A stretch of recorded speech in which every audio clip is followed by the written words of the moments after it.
Huwezi ukasema mimi siko upande wa Mungu wala siko upande wa shetani. Aidha uko chini ya utawala wa ibilisi ama uko chini ya utawala wa Mungu. Aidha ibilisi ndio mwenye ushawishi katika maisha yako na hivyo mapenzi yake yanatimizwa katika maisha yako, au Mungu ndiye anayedhibiti maisha yako na kwa maana mapenzi yake yanatimizwa katika maisha yako.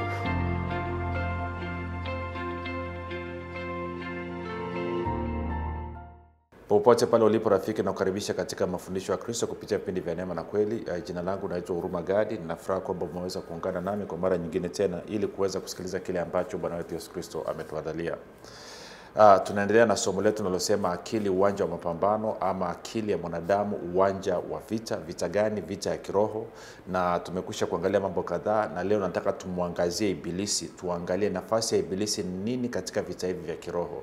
Tuangalie uelewa wetu ukoje kuhusiana na ibilisi na kuhusiana na utendaji kazi wake. Ninaamini kabisa kuna dhana nyingi potofu ambazo zipo zinahusiana na nafasi ya ibilisi na uelewa wa watu kuhusu ibilisi katika vita ya kiroho. Mambo ambayo tutayaweka sawa. Tusipomaliza kipindi cha leo, tutaendelea na kipindi kinachokuja. Kumbuka tu mafundisho haya ya Kristo yanalenga kujenga na kuimarisha imani yako wewe unanisikiliza, ili uweze kukua na kufika katika cheo cha kimo cha utimilifu wa Kristo. Kwa lugha nyingine, ufike mahali uweze kufikiri kama Kristo, uweze kuzungumza kama Kristo na kutenda kama Kristo. Kufikiri kwako rafiki kuna mchango wa moja kwa moja katika kuamini kwako. Ukifikiri vibaya utaamini vibaya, ukifikiri vizuri utaamini vizuri. Kumbuka maisha yako yanaakisi kile ambacho unakiamini katika moyo wako. Kwa hiyo kama unaamini vibaya, maisha yako yatajaa mambo mabaya. Kama unaamini vizuri, maisha yako yatajaa mambo mazuri.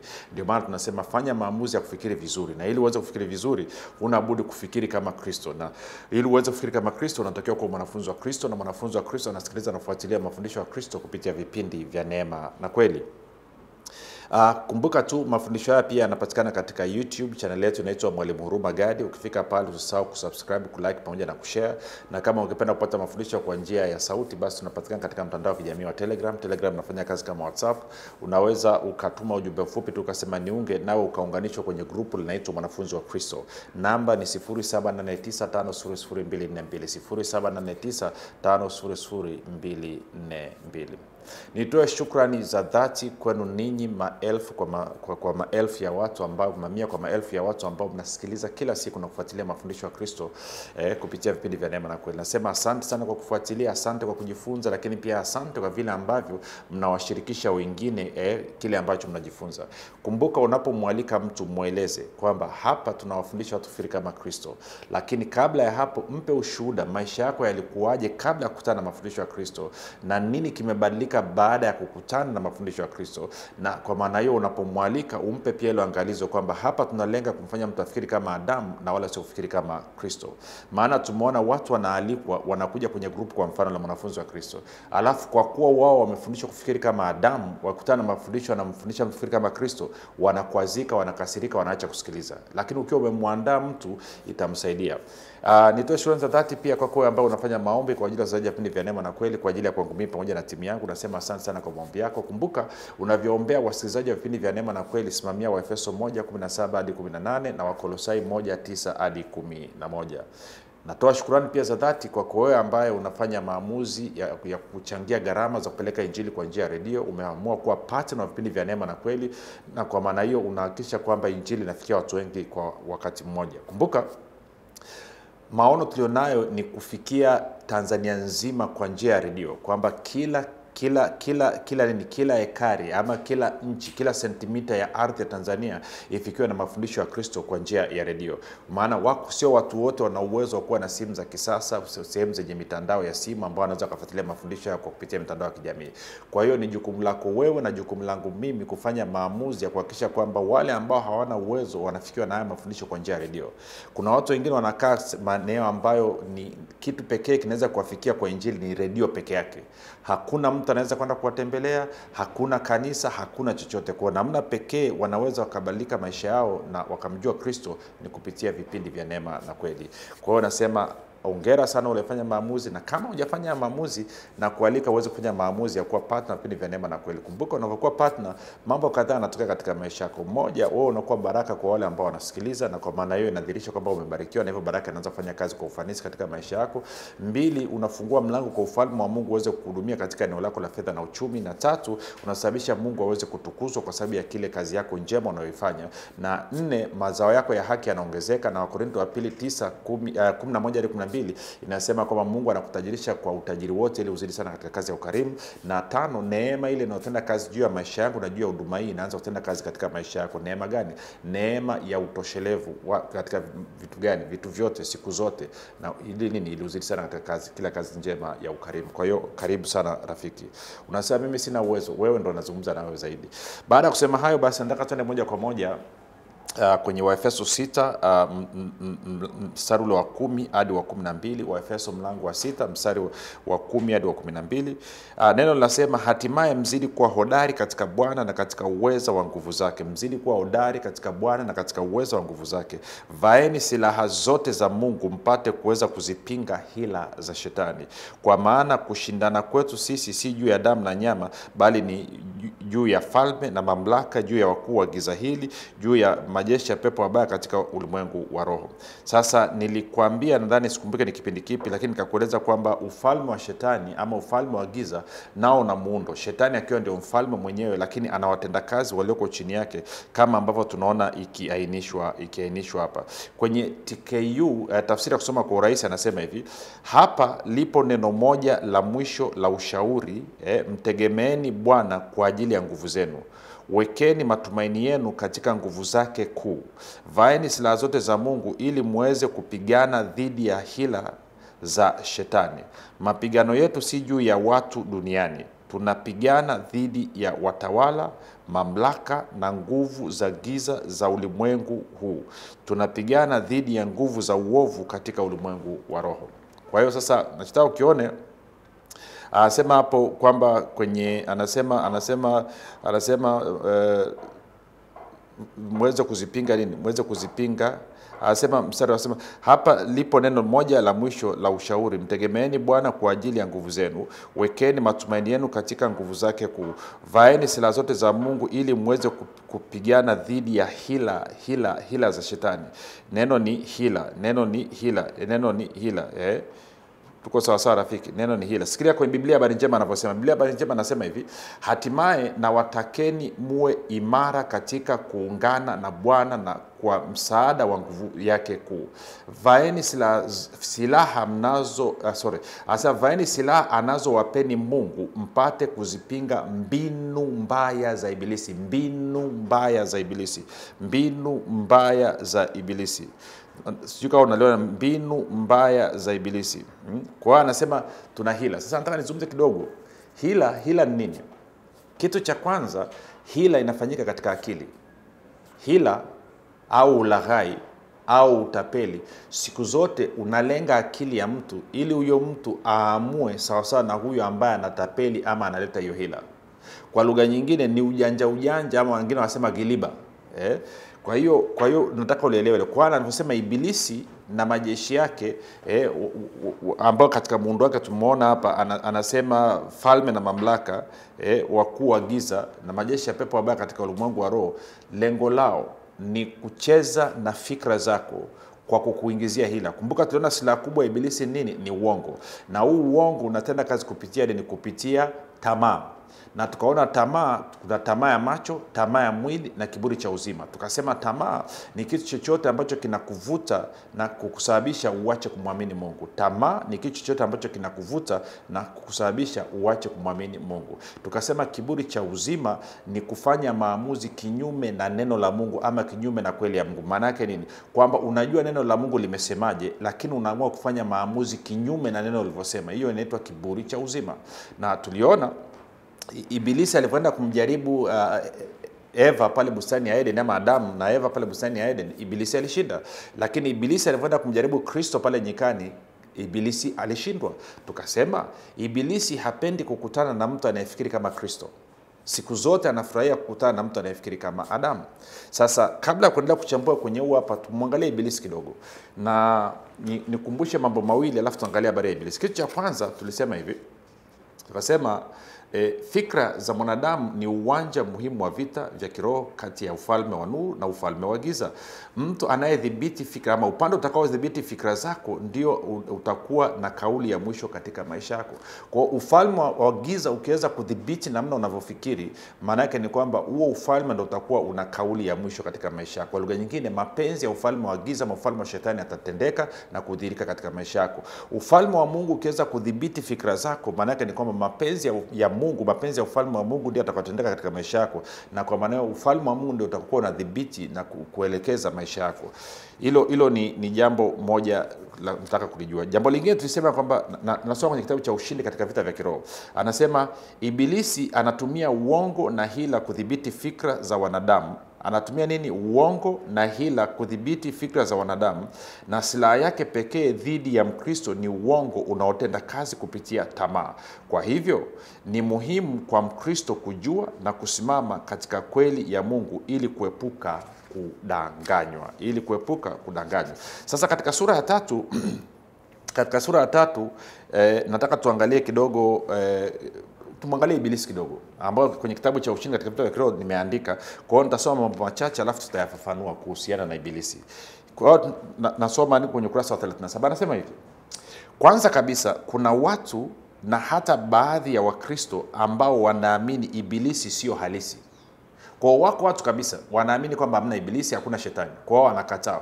Ukitaka kuzungumza nao habari za ibilisi, habari za shetani, kwambia hamna kitu, hiyo kitu hakipo hicho.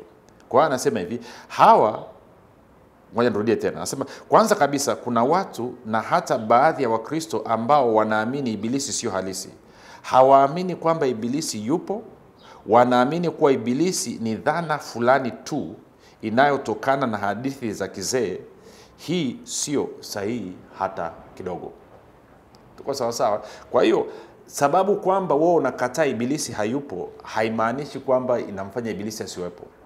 Ngoja nifafanue kitu kimoja rafiki.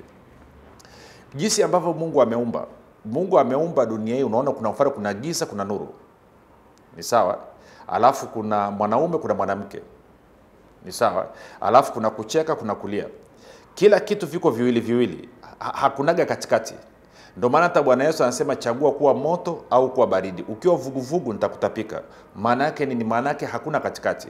Kwa hiyo maana yake nini? Maana yake ni kwamba either uko chini ya utawala wa ibilisi ama uko chini ya utawala wa Mungu.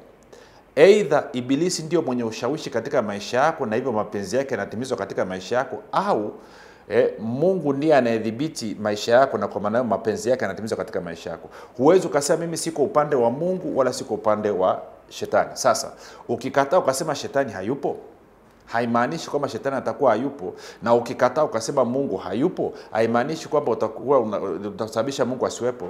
Bado Mungu atakuwepo na shetani atakuwepo, na mmoja wapo kati ya hao, kutegemeana na kuamini kwako, ndiye atakaye kuwa na ushawishi katika maisha yako. Ukimwamini Yesu Kristo, unafungua mlango kwa ufalme wa Mungu kuwa na udhibiti, na hivyo mapenzi yake kufanyika katika maisha yako. Usipomwamini Yesu Kristo ukamkataa, maana yake shetani anakuwa ana udhibiti katika maisha yako. Sasa kwa hiyo ngoja nirudie tena kusoma. Anasema hivi, kwanza kabisa, kuna watu na hata baadhi ya Wakristo ambao wanaamini ibilisi sio halisi. Hawaamini kwamba ibilisi yupo, wanaamini kuwa ibilisi ni dhana fulani tu inayotokana na hadithi za kizee. Hii sio sahihi hata kidogo. Wakati huo kwa upande mwingine, kuna Wakristo wanaamini kwamba shetani ana uwezo wa kufanya chochote na kila kitu atakacho. Wanaamini shetani ana uwezo wa kufanya chochote kile na kila kitu akitakacho. Wanaamini katika ibilisi mno kiasi kwamba watafikiri muda wote ibilisi yuko katika heka za kushughulika na maisha yao. Mtazamo huo sio sahihi hata kidogo. Ibilisi hana sifa za kiutendaji alizonazo Mungu. Ibilisi hana sifa za kiutendaji alizonazo Mungu. Sasa ni muhimu kuelewa rafiki. Kwa hiyo kwa upande mmoja wengine wanasema ibilisi hayupo. Kwa upande mwingine wanaona kwamba ibilisi huyu yuko kila mahali kila wakati, na huyu ibilisi anadhibiti maisha ya mtu ya kila siku. Kwa lugha nyingine, huwezi ukafanya lolote ukaenda mahali popote bila ibilisi kujua. Sasa Nataka tuangalie, tumesema kwamba hana sifa za kiutendaji za Mungu. Kwa hiyo tuanze kuangalia vitu kadhaa kuhusu shetani. Kitu cha kwanza, shetani hajui kila kitu.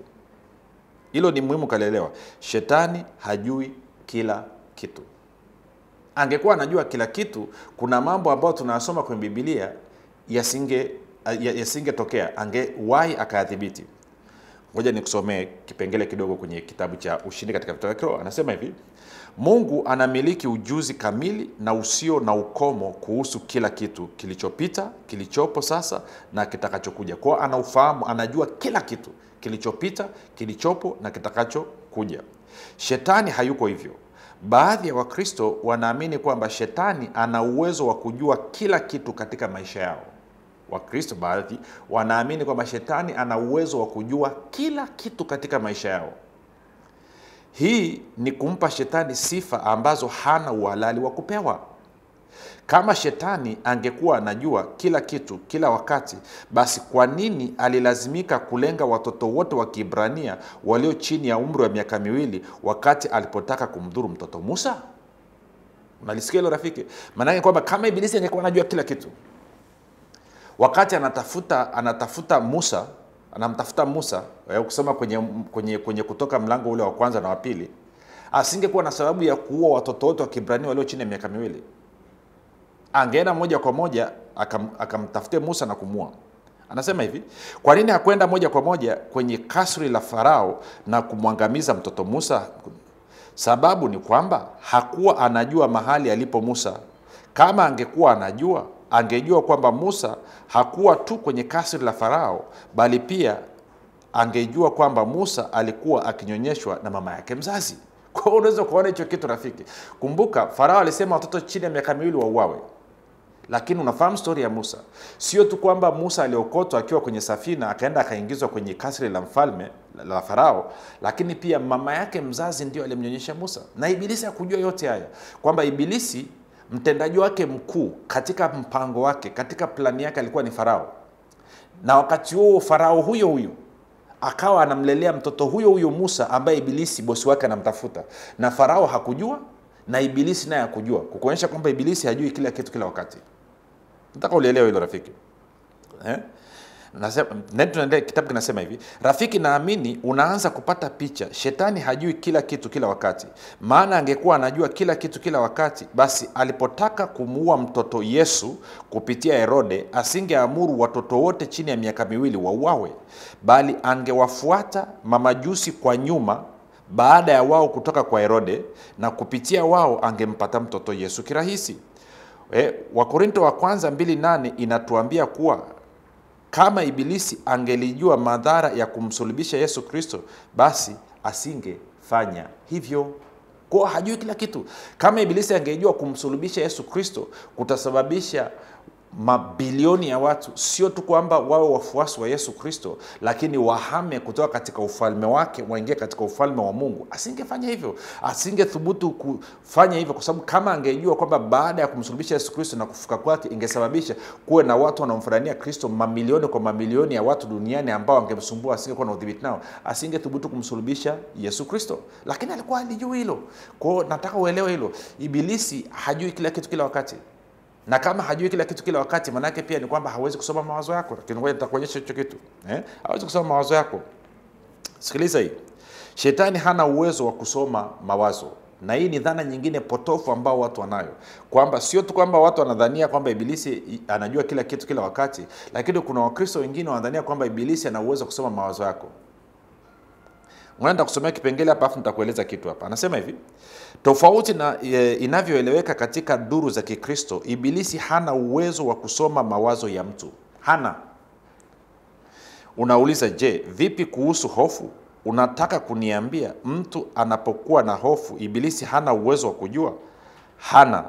Kama ambavyo hawezi kusoma mawazo ya mtu, ndivyo vivyo hivyo hawezi kutambua kama mtu ana hofu au hana hofu. Sijui kama unanielewa rafiki ninachozungumza. Anasema hivi, namna pekee anaweza kutambua mawazo ya mtu au kama mtu ana hofu ni kupitia maneno ya mtu husika. Unapofungua kinywa chako na kusema, ndipo ambapo ibilisi anapata nafasi ya kujua mawazo yaliyoko ndani mwako. Hata mawazo aliyokurushia hawezi kujua kama umeyapokea au la, ni mpaka tu utakapoanza kuyasema na kuyafanyia kazi. Hivyo rafiki, chunga sana kinywa chako. Sasa moja nikueleze, nakumbuka wakati naanza kufanya huduma mwaka nadhani ilikuwa 2010, nimeletewa mdada mmoja amekamatwa na majini na nikaanza kumwombea. Nakumbuka nimeanza kumwombea saa 4 asubuhi. Alafu mpaka nimefika kwenye mitaa ya saa 8 na pointi, ngoma bado zimenigomea. Kwa hiyo nakumbuka baada ya kuhangaika naye sana, yule binti akawa amekaa kwenye kiti. Mapepo amepanda bado, na mimi nikakaa kwenye kiti upande mwingine, tukawa tunatazamana. Sasa nimeishiwa na mbinu, nimeishiwa na maarifa, sijui kitu cha kufanya. Kwa hiyo nilichofanya nikakaa kimya, nikaa namwangalia yule binti usoni. Nimekaa kimya, siongei chochote kile. Kwa hiyo nimekaa kama dakika 5 namwangalia usoni. Alafu yale mapepo majini yakaanza kuzungumza yenyewe. Yakasema, unatusoma akili unatusoma akili. Sikuongea chochote, maana sina mbinu zimeisha ndani mwangu, sijui kitu cha kufanya, nimeishiwa na maarifa, nimeshaomba staili zote, ngoma imeshindikana.